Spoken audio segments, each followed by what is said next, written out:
Hello everyone, this is Amin Mahmood Khan from Queensland, Australia. Today I'm here to discuss the topic discipline as a doctoral student of International University of Morality, Florida, USA, who does promote the morality all over the world and to maintain the morality in the world, encourage them. Today's topic is discipline. Today I will be discussing the topic around some experts written books and some articles written by the experts, which are follows by what is self-discipline, article by Remej Session, 8 advantages of discipline in life, article by Ranga Anna, importance of self-discipline, article by Transbistana, the importance of teaching kids self-discipline, article by Amy Morin, how important is discipline to workplace, article by Mary Stern, lacking of discipline is ruining my life, video by Elliot Halls, importance of discipline, article by Amin Valani, what is the discipline of value of discipline, discussion in bluerit.com, discipline the backbone of civilized society, article in Star Press, moral discipline, speech by Dr. Todd Christopherson, what's wrong with corporate social responsibility, video by tomwoods.com,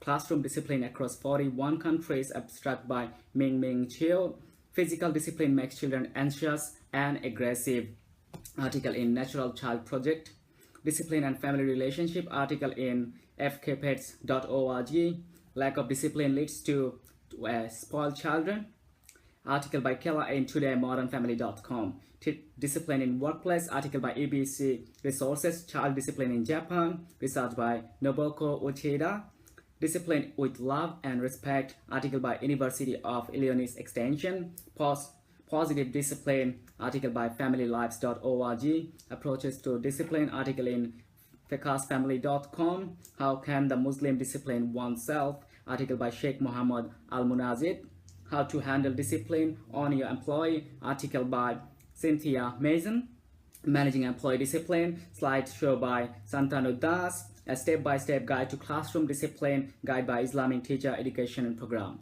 These are the articles in the written book by the experts, which will be covered in this presentation, and I'll be adding up my understanding to it as well. Let's talk about family lives, about discipline. Children need near boundaries to feel secure. By disappointing them from an early age, we provide them with the opportunity of understanding our values as well as what is expected of them within the family, school, and the wider community as well. Discipline is not about punishment. Ideally, it begins from the earliest stages in child's development, with parents and adult carers helping children to understand what is right and what is wrong, while creating a secure place from which to experiment and learn about life. If discipline hasn't been part of child life from the start, it can still be implemented. It is important that child's main carer are consistent in their approach to the child about the discipline. That creates greater security for your child. It is helpful if other important people in the child's life can share and reinforce their view. Let's talk about listening in this case. This is perhaps the greatest gift we can give a child. It demonstrates the love and respect you have for them and teaches them from the earliest stages that what they have to say and think is important to you. It also teaches them to behave towards others in the same way. This helps create a confident child who is valued and values others. Shouting. There probably isn't anyone who is a part of a family who hasn't reported to shouting from time to time, but usually when voices are raised, so are emotions, and none of you can hear each other. If there is shouting, it is important to back off and create some space. Discuss the situation again when both parties are calm. Negotiate if possible. If negotiation is out of question, then be quietly assertive and explain your reasons behind your aggression. Let's talk about smacking. Some adults may smack children under their care in anger and frustration, and report feelings of guilt afterwards, how they feel as though they lost control. As children learn and model behavior from those around them, hearing a child might teach the child that violence is acceptable and is a far cry from the respect mentioned earlier. Pretending is a very difficult job, and we know that Many parents want to find alternative approaches to discipline rather than smacking. Positive discipline strategies to use: plenty of positive attention, praising positive behavior by saying specific, ignoring minor naughtiness will encourage a child to seek positive attention. Now, signing from the same, tell them about what you want.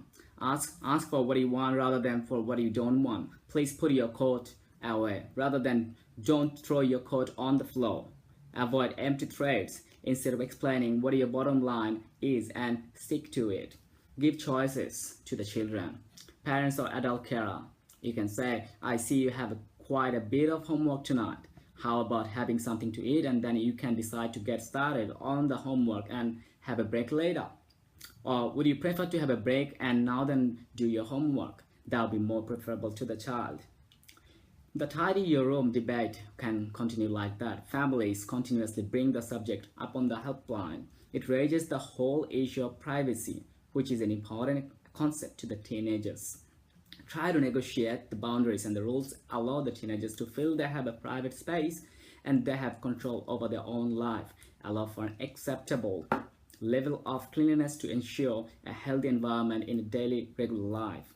Choose your battles. As your child gets older, it may well be more sensible to steer away from the tidy room issue and concentrate on the more important issues like safety. About looking after yourself. Being a parent or primary care is a tough job. If you are feeling angry, tired or out of control, try to get some help and support for yourself. Perhaps a relative or a friend could give you a bit of a break, or call the helpline, which is in developed countries nowadays available. Let's talk about discipline with love and respect. A family relationship. Guiding your children's behavior is challenging work, but it is most important job of the family. Children need your help in learning how to behave. Discipline and supervision change the age of your child. Young children demand more time in guiding their behavior. Older children still need your guidance, but not that as much the young children would need the guidance for. Always keep in mind that discipline, which really means teaching, is training that develops self-control. Discipline is not mean, it is not embracing. It does not destroy a child's sense of worth. Eventually, you want your child to develop the internal ability to guide his or her behavior and actions in proper ways in all situations, even when you are not there. This can be done if you do a little bit through childhood. Begin when your child is very young. Remember that the world is different from when you were young. Your child may have different skills and being brought up in different environment. Once you get used to the idea that you are a parent, it is important to get comfortable with the idea that you are responsible for guiding your child's behavior. In this process, you are going to be ignored, neglected, and unpopular at times. In order to help your child develop self-control, you must have confidence that you are doing the right thing for your child. Keep your goal in your mind. You need to discipline and guide your child's behavior respectfully, firmly, and matter-of-factly, even when you are feeling anxious or angry. No matter, you need to remain in control to control your child. All through the stages of development, children need to know in advance what is expected and which behavior are not acceptable.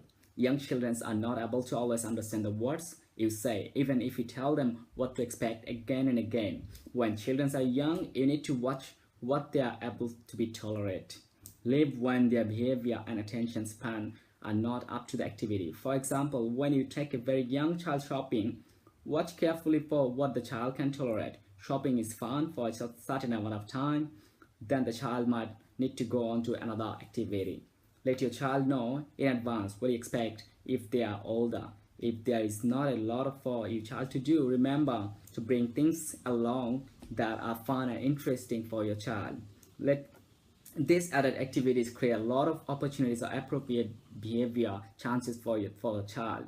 If you need to reprimand your mind, no matter what your age child is, always do it privately and respectfully. Remember that you are teaching the child what you want him or her to do in the future to their child. This is a cycle which will keep going.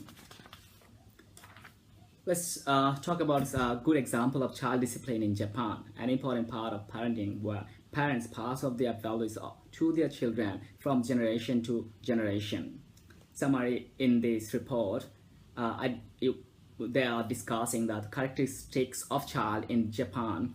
First, the meaning and the purpose of child discipline. Second, the importance of supported discipline that enhances child's development mentally and physically. And at last, the differences of child discipline in Japan, South Korea, and China. At first, the report talks about meaning and purpose of child discipline. Discipline a child is often considered as a pivotal role and the parents play in a child development. However, when viewing it not only from the standpoint of parents but from children, discipline could be simply a burden on the child given his or her development level and circumstances. Some parents ask too much of a child, expecting their child to learn and conform to the rules of the society very soon, not act in an embracing way or cause troubles for others as well. It is natural for the parents to wish for the child to become a socially well-adjusted person. However, if they care too much or so much about the others, what others think, that will affect their attitude toward discipline, being too strict or too permissive with the child, or being very, very directive. Therefore, I will discuss the meaning of purpose of the mother's discipline of the child from the standpoint of child's development. When you look up the world, the discipline in Japan in Kosan dictionary, it will find 4 definitions. To set up something intentionally or in advance, to plant seedlings in straight lines, to develop good manners or courtesy through instruction and practice, to baste, seal loosely with large running stitches so as to temporarily hold layers and fabric together. As you see, the underlying nature of all these definitions is something to like, to prepare in advance in order to prevent something from being bent. Perhaps most Japanese people mean the third definition when they talk about shitsuke. Nevertheless, I always assume that meaning of the word might be originally derived from the 4th definition, to baste. The basting thread is used to be a trimming for clothing and removed after the real stitching is completed. What is our point here? It is that the basting thread used for temporarily holding the layers of fabric is placed become unnecessary and will be ultimately removed. Child discipline is just the same. Parents provide children with the close supervision and instruction, guiding their development in order to establish routine and patterns of behavior. It is desirable, however, that the parents' basting thread gradually becomes less necessary as children become capable of managing behavioral patterns and routines on their own slowly. In this respect, the purpose of child discipline should be considered as assistance by adults to encourage children to advance a heteronomous stage where they follow rules given by the others rather than by the self towards an autonomous stage. For this development to take place, each family has own policies as to what is most important, placing a high priority on teaching social accepted manner to avoid causing trouble to others, or developing the child's compassion or humanity toward others, or bringing up the child not to be belittled, scorned, or criticized by others. Let's talk about supportive child discipline. In this case, some of the child doesn't need the directive decision or authority by the parents. They might need more help. We'll talk the importance of supportive child discipline. After passing the babyhood stage, that requires children being taken care of in every aspect of their lives by their mother. Children around 2 years old start to establish basic daily routines with the help of their mother. They begin, for example, taking off their clothes, eating, self-toileting, toothbrushing. Children at this stage when show interest in doing this task by themselves, and on such occasion should be encouraged to complete them alone. When completed successfully, praise them for their efforts, saying, "You did it by yourself, well done." Try not to scold them if they are not successful, get upset, or throw a temper tantrum. Avoid saying, "You see, you're too little to do that." Instead, give them a hand and encourage them to go ahead. "You did good, you'll do better next time." Some children may have difficulty fastening buttons, zipping up or down their jackets, and so on until they develop control over their motor movements. Try to help and encourage them constantly, but be careful not to push too hard. Always consider the pace of development of children. By the age of 3 or 4 years old, children have established daily routines such as eating at the table, self-toileting, toothbrushing, and face washing, and sleeping the whole night in their own bed. Of course, these ideas are just a rough outline, as each child is different and has a different pace of development. So don't worry if your child is lags behind a little. Furthermore, children are gradually becoming emotionally independent from their mother through new relationship with friends and adults, other family members, such as child care workers. Now they can spend daytime hours in a daycare or child care center or kindergarten, being a part of their mother, and visit their friends alone. Children can even help their mother around her household. So encourage them to do some household duties as much as they can or as much they want to. Is good. Maybe, for example, helping their mother prepare a meal for afternoon snack. Being involved in a basic housekeeping routine such as preparing meals, tidying up a toy or clothes in the room is good experience for children. Children live in different family environments where there will be variation in such things: the parents' household income and amount of money invested in early education, styles of discipline, the number of books in the households. Therefore, we have conducted a comparative research study on how such living conditions affect children's reading and writing skills, vocabulary and academic performance in elementary school in Japan, South Korea, and China. For all these reasons, this report would like to suggest the 3 things for parents who are involved in child rearing. Firstly, literacy. Literacy does not merely mean the ability to read and write, but goes beyond this point to include the critical and effective use of languages. Therefore, it is necessary for parents to help their child in early childhood develop creative thinking and imaginative power.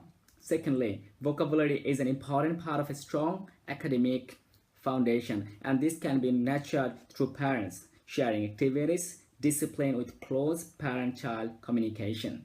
And very lastly, the effect of economic disparity on early childhood education can be minimized depending on parents' discipline policy. It is recommended that parents respect their child's personality and autonomy as a total person individually, paying close attention to their interests and thoughts, taking with the child constantly, talking with them, and creating a close family atmosphere. Now there's a topic very important, which is discipline in the workplace. How important is the workplace while comes to a discipline? Discipline in the workplace is the means by which supervisory personnel correct behavioral deficiencies and ensure adherence to the established company rules. The purpose of discipline is correct behavior, not to do the wrong thing, or what to do, what not to do. It is not designed to punish or embrace an employee. This is the rules and procedure on place to run the business very smoothly or without any misconduct. Often a positive approach can solve the problem without having to discipline. However, if unacceptable behavior is a persistent problem, or if the employee is involved in a misconduct that cannot be tolerated, management may use discipline to correct the behavior. In general, discipline should be restricted to the issuing of letters and warning, letters of suspension or actual termination at the very end after giving several notices. Employers should refrain from disciplining employees by such method as altering work schedules, assigning an employee to the unpleasant work, or denying vacation requests. Such a small punishment would make the employee a better disciplined employee. If it does not happen, the counseling further may be required. Let's say denying example of misconduct just cause of its effect on discipline. The discipline process at a glance: conducting an investigation interviews, common interview problem, discipline stage, sequence of events. These are the facts should be looking while researching about discipline at the workplace. Let's talk about examples of misconduct. Excessive tardiness. failure to notify of an absence, insubordination, rude or abusive language in workplace, failure to follow departmental rules or policies, such as not wearing safety equipment, not following correct cash handling procedure, dishonesty, or theft. Of course, discipline may be required for a number of other misconducts. The question that needs to be asked if the employee had just cause to impose a form of a discipline. Just cause and its effect on discipline. In reviewing whether or not management was correct in its choice to discipline, these factors must be taken into account by the management when deciding to use discipline. Did the employee clearly understand the rule or the policy that was violated? For example, whether work rules comes to an effect if the employee was explained and trained enough to understand the rules and policy. The second question could be, was the rule or policy consistently and fairly enforced by the management? Was it just one-off for this employee only, or it was regularly followed by the management on a daily or regular basis? Did the employee know what violating the rule for policy could lead to discipline?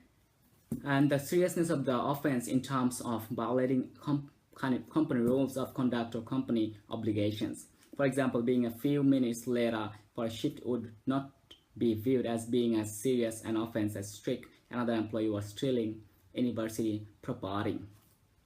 The long services of the employee. It depends how long the employee is working on this company or how far they have come through this company and what is their background. Is that one of the employee has done this, or is it the regular basis he or she is doing it, or if he has not done it before, the past record comes into account while approaching for the discipline.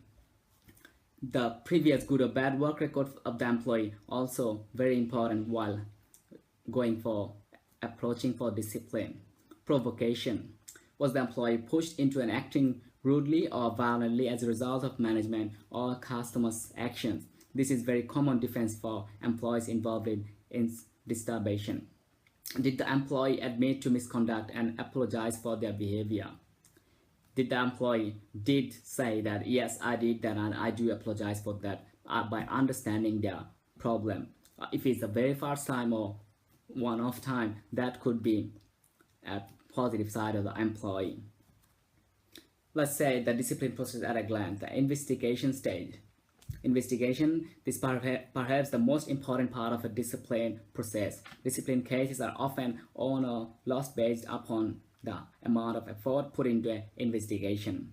At this stage, the manager should be gathering facts and evidence to confirm what took place. The evidence might include witness statement, gather data, and try to find the facts. The employee interview is the key to the investigation, and should play a major role in the management decision to issue discipline. Even when there is overwhelming evidence of an employee's skills, it is still essential to interview the employee and witnesses and check CCTV cameras could be coming to an effect after taking permission.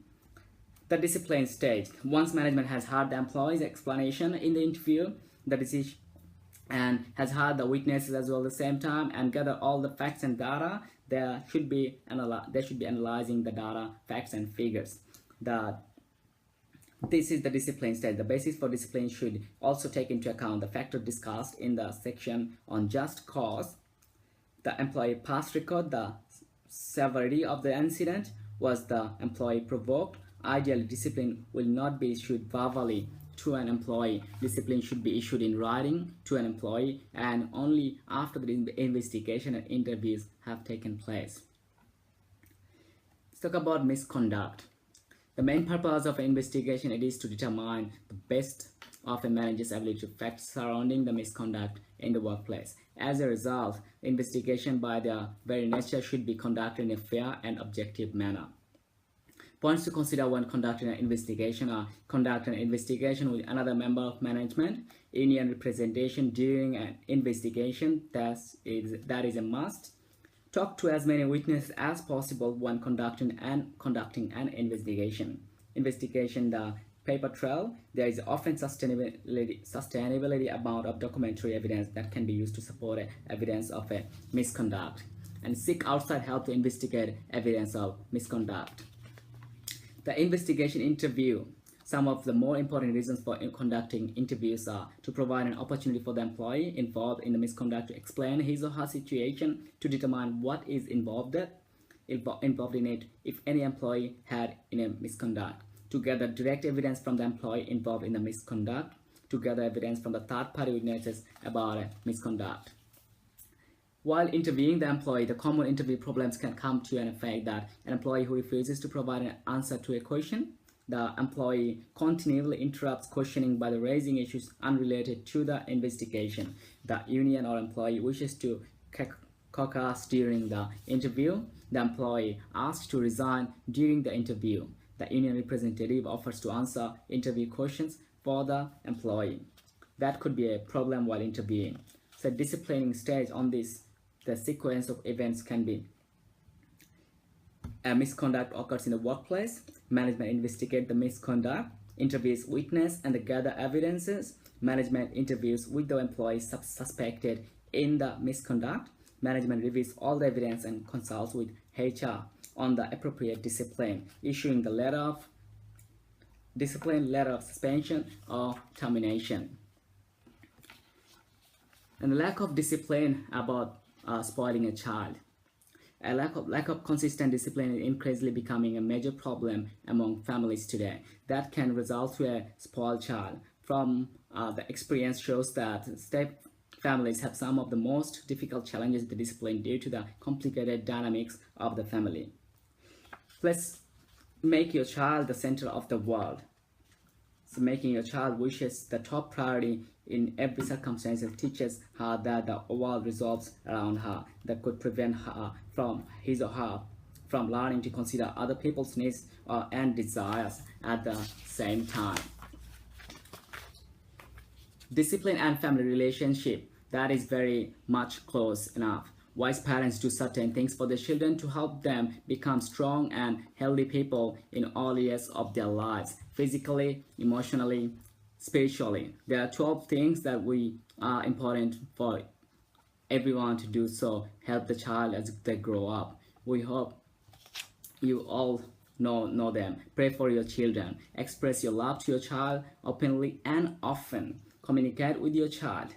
Train your children. Study your children. Think and talk about your children often. Control your family's access and use of television, video, and internet, the social network. Help your child build good relationships with others. Inspire hope in your child. Work on your relationship with your mate.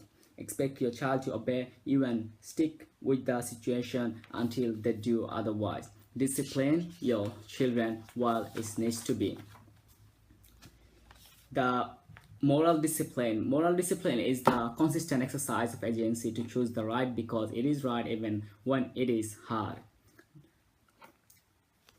That is written by Dr. Todd Christopherson around World War II. President James E. Forst, a young and enlisted man in the United States Army, applied for an officer candidate school. He appeared before a board of inquiry composed of what he described as hard-beaten career soldiers. After a while, their question turned to a matter of religion. The final question was this: in times of war, should not the moral code be relaxed? Does not the stress of battle justify one than doing things that they would not do at home under a normal situation? President Forst relates, I recognize that here was a chance perhaps to make some points and took broad-minded. I knew perfectly well that the man who was asking me this question did not live by the standard that I had been taught. The thought flashed through my mind, and perhaps I could say that I had my own beliefs but did not wish to impose them on others. But there seemed to flash before my mind the faces of the many people to whom I had taught the law of testify as a missionary. In the end, I simply said, I do not believe there is a double standard of morality. But this is what he said. At last, I would like to discuss how can the Muslim discipline oneself by Sheikh Muhammad al-Mujahid. Acknowledging your shortcomings is one of the first steps in disciplining yourself. Whoever acknowledges that he has shortcomings has started on the path of self-discipline. It is a sign of Allah's care when a person tries to change himself and develop as Allah says. Verily, Allah will not change the condition of a people as long as they do not want to change their state themselves. So, whoever tries to change for the sake of Allah, Allah will help him to change. Each person is individually responsible for his own self and will be questioned individually, as Allah says, there is no one in the heavens and the earth but comes unto the most gracious Allah as a slave. Verily, he knows each one of them and has counted them as a full counting, and every one of them will come to him alone on the day of recreation without any helper or protector or defender. So we should try and start changing ourselves to a disciplined person as in a workplace, in our personal life, or while managing children. That's all from my side today. Thank you very much, everyone. Have a good one.